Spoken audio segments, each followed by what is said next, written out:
When I was first diagnosed, despite my zombie-like state, I can clearly remember asking the doctor if there was anything I should avoid eating. He said, no, not really, just don't eat too many spicy foods. Now, that was almost a decade ago. Hopefully doctors are giving a bit better answer by now.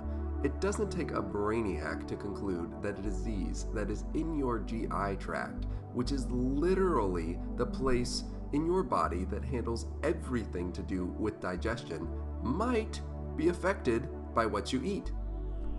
There's not too many scientific studies done on this yet, so if you think that food doesn't affect you, fine, cool, great, fantastic. But ask anyone who has had Crohn's or ulcerative colitis for more than a decade if food affects their condition. If 100% of them don't tell you yes, it'll be pretty close to that, and that's enough evidence for me.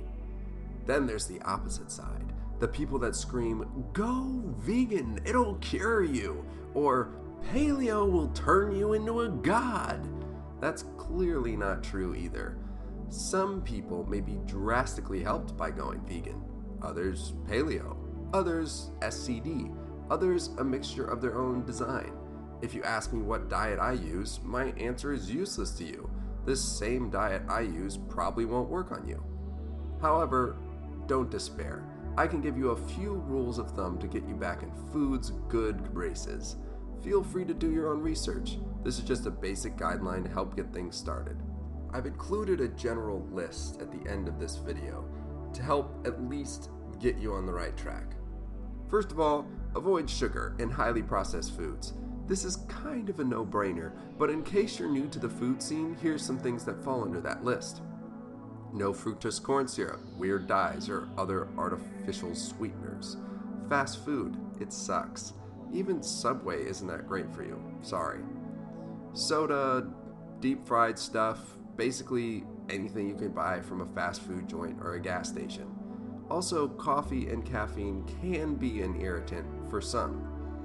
Secondly, there's those foods that naturally cause inflammation. You may have heard of the craze about going, quote, gluten-free or grain-free. Everyone and their mother is doing it these days. Gluten is just fine for most people, and so is grain. Here's the issue. The standard American eats way too much, and most gluten and grains are naturally inflammatory foods. Since our issue is inflammation in our GI tract, often gluten and grain make it worse. Dairy is also a culprit for some. My advice, try it. If it messes you up, don't eat it. There's plenty of yummy gluten-free and dairy-free options these days. I guess the craze is paying off.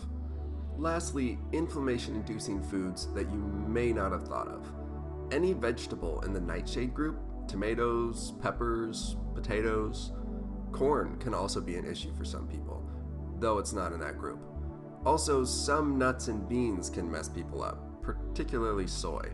So what the hell can I eat, you may ask? Here's my advice. Start with the basics and then add variety. Trying to have as much variety as you can usually helps, so figure out what works for you and then do your best to keep it interesting.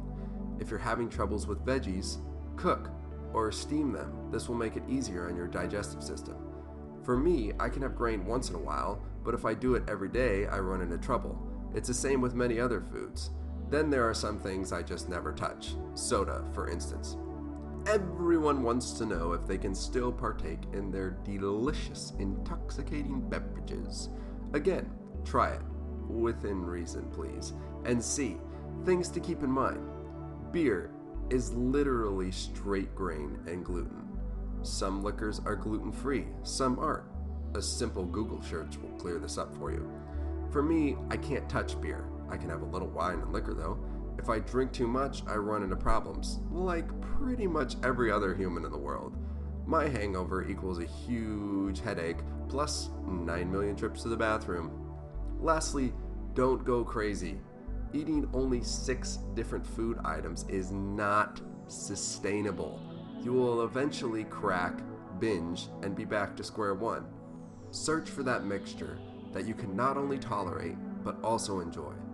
Please don't come after me with diets, articles, or different info on this or that.